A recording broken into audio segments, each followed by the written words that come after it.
그 살라하고 뭐 언젠가는 영원히 갈 수는 없으니까 네. 언젠가는 살라가 없는 리버풀 경기를 우리가 봐야 되는데 그 시기가 다가오고 있는 것인가라는 의문들을 좀 제기할 수 있는 지금 시기잖아요. 그렇죠. 이제 맨유전 이후에 리버풀 전설이고 해설위원으로 활동하고 있는 제이미 캐러거도 같은 말을 했더라고요. 그러니까 살라가 매주 확정적으로 선발 나서야 되는 단계는 지났다라고 하면서 새로운 팀 중심은 이사크와 비르츠가 돼야 된다라고 이렇게 얘기를 했는데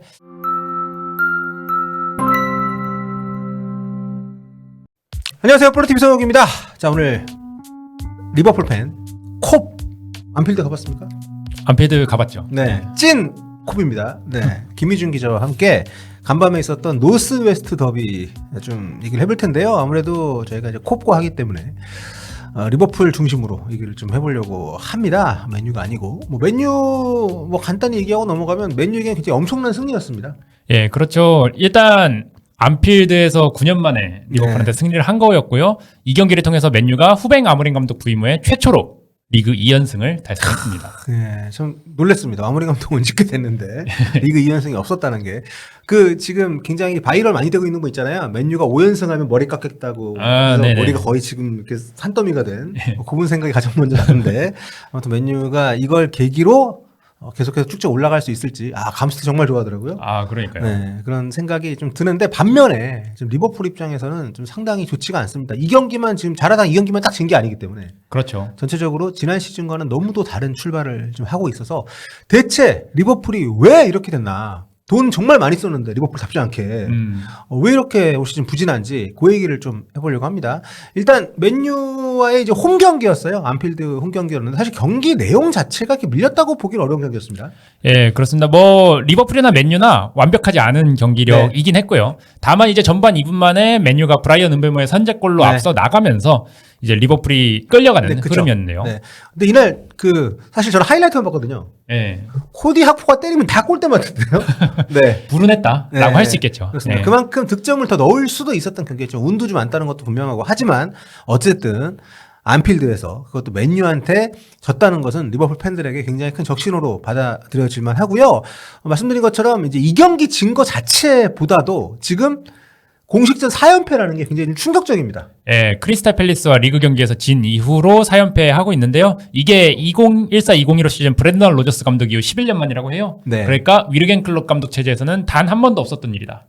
이거를 강조하고 싶고요. 그러니까 아르네 슬롯 감독이 지금 4연패를 한다는 거는 어떻게 보면은 위르겐 클롭 감독 체제의 어떤 리버풀의 위용을 잃어가고 있다는 신호일 수 있다라는 점에서 조금 분석해볼 만한 시점이 왔다라고 생각을 합니다. 그러니까 지난 시즌은 그 클롭 감독의 유산 덕분이었다. 뭐 이렇게 얘기를 해도 과언이 아닌 상황으로 갈 수가 있기 때문에 사실 리버풀이 굉장히 지난 시즌에 정말 축구사에서 보기 힘든 낭만적인 전공 교체를 했잖아요. 그렇죠. 네, 그 클롭 감독과 슬롯 감독이 서로의 이름으로 호명을 하는 노래도 부르고 막 하면서 정말 저도 축구계 오래 봤지만 이런 식의 감독 교체 그리고 또 연달아 우승 이런 건 본 적이 없거든요. 예, 그렇죠. 네. 그 맨유도 사실 알렉스 퍼거슨 감독이 그쵸. 아름답게 떠났지만 그 이후로 조금 부진을 했기 때문에. 그렇죠. 그 벵거 감독 떠난 뒤에 아스날도 그렇죠. 뭐 굉장히 오랫동안 뭐 좀 아르테타 감독이 잘하고는 있지만 여전히 우승도 없고 그런 상황인 것처럼 사실 감독이 바뀌는 것이 쉽지가 않은데 지난 시즌에 정말 스무스하게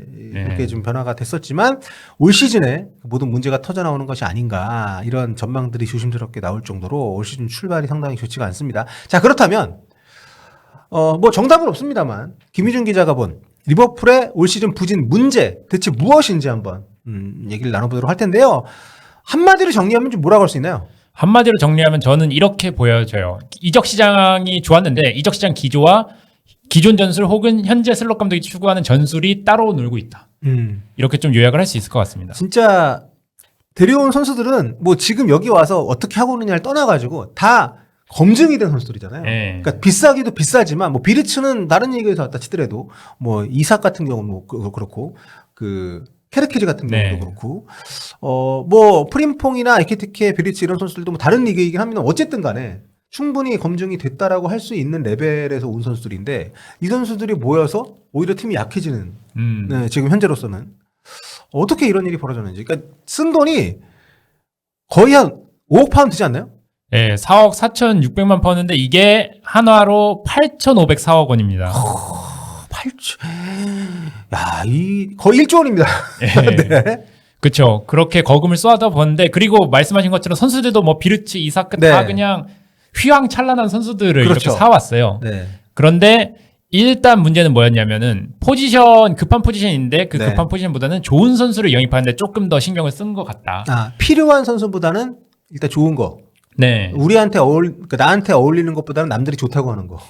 뭐 이런 느낌인가요? 아, 물론 필요는 했는데요. 네. 이 선수들 필요한 것도 사실이지만 가장 필요했던 부분, 예를 들어서 윙어 같은 경우에는 루이스 디아스가 바이에른 뮌헨으로 떠난 시점에서는 무조건 한 명쯤은 영입이 진행이 됐어야 되는 포지션이거든요. 그렇죠. 그리고 뭐 좀 정말 불행한 일이지만 디오고 조타 선수예요. 예. 뭐 굉장히 좀 슬픈 일이지만 어쨌든 전력적으로 봤을 때 리버풀에 굉장히 큰 타격이 어쨌든 그 부분에서 있었는데 그 부분에 대한 보강이 조금 미진했다라고 보는 거죠. 예, 그러니까 스트라이커인 에키티케와 이사크를 영입한 것에 그쳤고 네. 사실 뭐 비르츠가 윙어를 볼 수는 있다지만 지금 계속 공격형 미드필더 혹은 중앙 미드필더로 나오고 있고 그렇죠. 윙어가 아니죠. 네. 네, 기본적으로는. 그렇죠. 이 상황에서 윙어 영입이 필요했는데 사실 이 시점부터는 어떻게 이사크를 영입하는데 조금 더 집중하기보다는 윙어 혹은 또 말하겠지만 삼선 영입이 더 절실했다 이렇게 보여지고요. 네. 자, 이런 상황 속에서 결과적으로 물론 뭐 성적이 좋았다면 이런 얘기들이 뭐 쑥 들어갔겠지만 지금 상황에서는 이런 얘기들이 나올 수밖에 없는 상황이고 특히 좀 그 디오고 조타도 그렇고 루이스 디아스도 뭐 그렇고 뭐 좀 뜻밖의 전력 손실이었잖아요. 뭐 디아즈는 여기가 아예 없었던 것은 아니지만 그렇죠. 본인도 좀 떠나고 했었고 네. 근데 그 조타를 잃은 상황에서 디아스까지 내보내게 되면서 확실히 좀 기존 전력에 큰 변화가 네. 올 수밖에 없었던 상황이고 그렇다 보니까 지금 주전급 윙어가 살라, 학포, 키에사. 예, 그나마 키에사는 지금도 선발로 나설급의 경기력이나 체력은 안 돼 보이고요. 그 다음에 뭐 은구모와 같은 유망주들이 있지만 사실 유망주는 유망주고. 그렇죠. 예, 주전이라고 보기는 어렵기 때문에 현재 윙어가 절대적으로 부족하다 이렇게 보여집니다. 네, 게다가 말씀하신 것 같이 삼선이 좀 약하다. 예, 이건 지난 시즌에도 약점이었어요. 그래서 메갈리스터와 흐라벤베르가 정말 잘해줬지만 그들의 체력이 떨어지기 시작한 2월 중순 3월부터는 정말 경기력이 안 좋았거든요. 네. 그렇기 때문에 이 삼선에 아무리 커티스 존스 있다고 하더라도 추가 영입이 있었어야 되지만 이번 시즌에도 뭐 결국에 중앙 미드필더 영입은 미진했습니다. 네. 근데 그러니까 이사크하고 에키티케 뭐 겹친다고 얘기를 했습니다만, 그러니까 이삭 그 영입이 좀 늦어지면서 에키티케 영입을 했잖아요. 예. 근데 거기서 저는 이삭을 포기할 줄 알았는데 이삭이 또 뉴캐슬에서 지금 돈탕질하고 있잖아요. 네, 그렇죠. 네, 진짜 보통 저는 이런 선수를 안 데리고 오는 게 맞다고 생각하는데 결국에는 에키티케에다가 이사크까지 데리고 오면서 좀 약간 과포화 상태가 됐고 예. 다른 포지션 보강이 이사크 워낙 또 비쌌으니까 그렇죠. 다른 포지션 보강이 안 된 부분들이 좀 문제가 좀 되지 않나. 또 수비 쪽 같은 경우도 딱히 이렇게 보강이 좀 없었고요. 예, 그러니까 이사크 영입이 설령 필요했다 하더라도 센터백 영입도 무조건 진행이 됐어야 하는데요. 물론 2006년생 조반니 레오니를 영입했습니다만 레오니가 십자인대 부상으로 시즌 아웃이 유력한 상황이고요. 그리고 이사크랑 맞물려서 조금 이적료 절감 문제로 계속해서 싸우던 마크 게이가 결론적으로 리버풀에 못 왔기 때문에 네. 예, 이것이 지금 또 나비 효과로 돌아오고 있다고 보여집니다. 지금 뭐 반데이크랑 코나테 외에 뭐 조고메스가 있기는 하지만 뭐 조고메스가 팀 전력에 플러스가 된 지는 좀 많이 오래됐고요. 그렇기 때문에 이번 시즌 반데이크랑 코나테만으로 나기엔 좀 어렵지 않나. 예, 이런 여러 가지 나비 효과들이 있었습니다. 또 우승 경쟁자라고 할 수 있는 아스날이 상대적으로 영입을 잘했다라고 지금 신추 평가를 받고 있는 상황에서 예. 좀 대비가 되는 것 같아요. 그렇죠. 아스널은 반대로 물론 좋은 선수를 영입했어요. 근데 필요한 포지션을 정확히 네. 영입했죠. 수비맨디 대표적이고요. 수비형 미드필더. 파티가 떠났으니까. 네. 그 다음에 뭐 빅토르 요케레스라든가 노니 마두에케도 현재까지는 조금 애매하지만 영입이 괜찮았다고 보여지고 후보로도 센터백인 크리스탄 모스케라나 아니면은 미드필더 네르고르 같은 선수들이 영입이 됐기 때문에 정말 핀포인트로 영입을 잘했다고 이 리버풀과 비교되는 부분입니다. 네. 뭐 현재로서는 그렇고요. 근데 모든 축구는 모두 그렇습니다. 뭐 끝났을 때 결과가 좋으면 그쵸. 잘한 거니까요. 네. 현재로서는 그렇다는 거고. 지금 근데 많이 리버풀 팬들 사이에서 거론이 되고 있다고 제가 들었는데 시즌 초에 제가 판타지 게임을 하는데 살라는 무조건 사거든요. 살라 포인트가 안 나옵니다.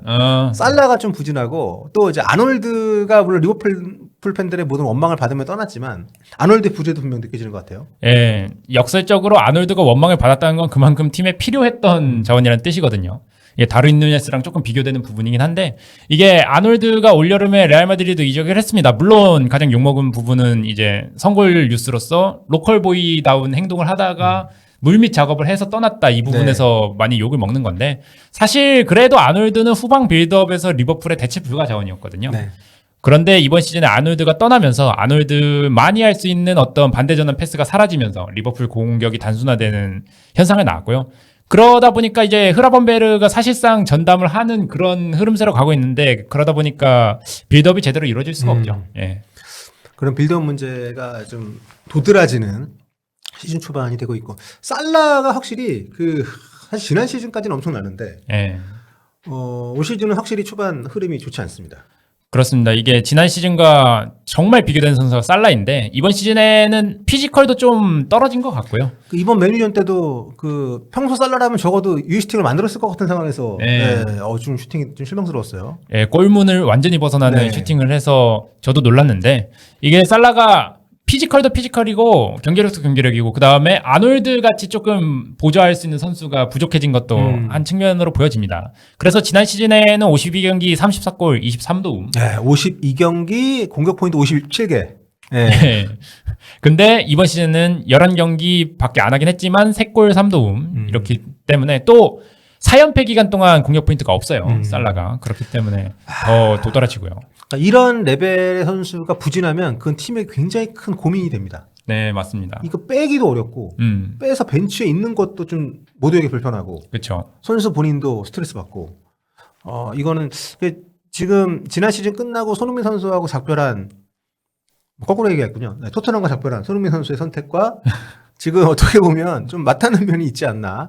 그러니까 서로 헤어질 때를 아는 건 굉장히 중요할 것 같은데 물론 결과론적인 얘기지만 네. 살라가 현재 부진한 상황에서 계속 만약에 이런 부진이 이어진다면 리버풀 입장에서 굉장히 큰 골칫거리가 될 가능성이 있습니다. 네. 네. 물론 레전드한테 골칫거리라는 표현은 좀 죄송하지만 그렇죠. 단순히 올 시즌 성적을 놓고 봤을 때는 분명히 좀 문제가 되고 있다라는 얘기를 하는 거고요.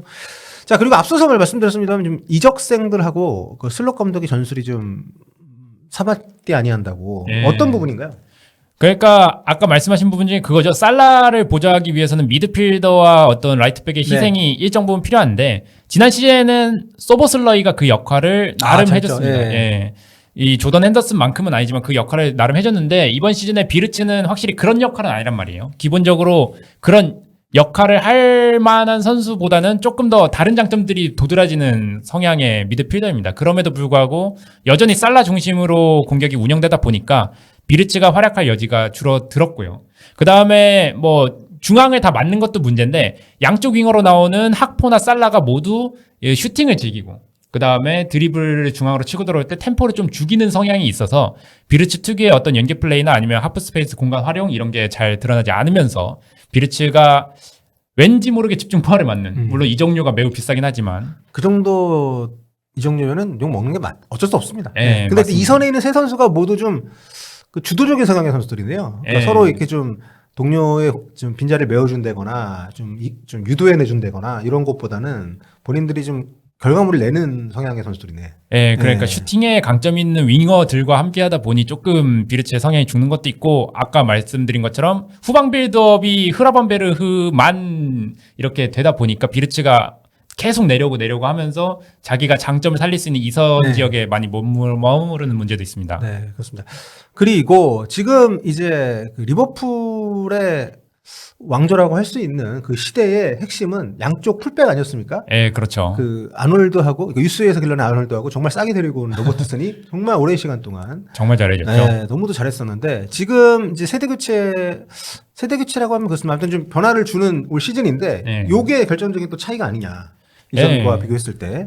그렇죠. 아무래도 아놀드보다는 공격적이고 빠르지만 아무래도 조금 그 킥의 부족함이 있을 수밖에 없는 프림퐁. 그 다음에 로버트슨보다 수비력으로 아쉬울 수밖에 없는 케르케즈가 현재 조합을 이루고 있는데 네. 이 조합에서 계속해서 불협화음이 나오고 있는 것 같아요. 삐그덕 거리고 있는 것 같아요. 네. 불협화음보다도. 근데 이 부분을 어떻게든 해결을 해야 되는데 일단 소버슬라이를 내린 게 이제 그런 이유 중에 하나일까요? 예, 저는 그렇게 생각을 합니다. 이게 아놀드가 맡은 역할이 수비보다도 이제 후방 빌드 과정에서의 연계나 중원 가담 이런 거기 때문에 뭐 브래들리나 프림폰 같은 경우에는 아무래도 중원 가담 측면에서는 조금 부족한 면이 있거든요. 네. 그렇기 때문에 미드필더인 소보슬레이가 차라리 라이트백으로 나오는 게 소보슬레이는 기본적으로 활동량이나 피지컬이 되니까 네. 중원 가담 측면에서는 소보슬레이가 영향력을 발휘하는 이유가 역시나 아놀드가 떠났음에도 아놀드가 필요한 전술을 구사하는 그런 측면도 있다고 보여지는 거죠. 그렇군요. 야, 근데 프림퐁 저는 와가지고 진짜 리버풀에서 공격 포인트 엄청 많이 올릴 줄 알았거든요. 그 부상도 문제였고요. 네. 그 다음에 뭐 레버쿠젠에서 그 예. 그리말도 하고 같이 그쵸. 양쪽에서 진짜 완전 휩쓸었는데 여기서는 확실히 좀 팀의 전술이나 뭐 여러 상황들이 다르다 보니까 좀 어려움을 겪고 있는 것 같은데 이사크 에키티키 문제는 어떻게 보십니까? 이거 뭐 공존을 할까요? 아니면은 어떤 쪽으로 선택을 해야 될까요? 공존하려면 투톱을 쓰는 거 밖에 혹은 에키티케를 공격형 미드필더로 내려야 되는데 그러면 비르츠가 또 애매해지고 네. 아니면 윙어로 돌리든가. 예. 에키티케를 뭐 윙어로 돌리는 방법도 있기는 하죠. 네. 뭐 그거는 공존이냐 아니면은 그 후보냐 주전 후보로 나누냐 이건데 사실 주전 후보로 나누기엔 둘 다 이적료가 너무 어마어마해서 공존을 일단 생각하는 게 우선이지 않을까 생각을 합니다. 예. 맞습니다. 그러니까 말씀하신 걸 들어보니까 전술하고 좀 현재 스쿼드 구성하고 좀 안 맞는 면이 네. 영향이 좀 있는 것 같다는 생각이 들고 마지막으로 제가 살라 얘기도 했습니다만은 그 살라하고 뭐 언젠가는 영원히 갈 수는 없으니까 네. 언젠가는 살라가 없는 리버풀 경기를 우리가 봐야 되는데 그 시기가 다가오고 있는 것인가라는 의문들을 좀 제기할 수 있는 지금 시기잖아요. 그렇죠. 이제 맨유전 이후에 리버풀 전설이고 해설위원으로 활동하고 있는 제이미 캐러거도 같은 말을 했더라고요.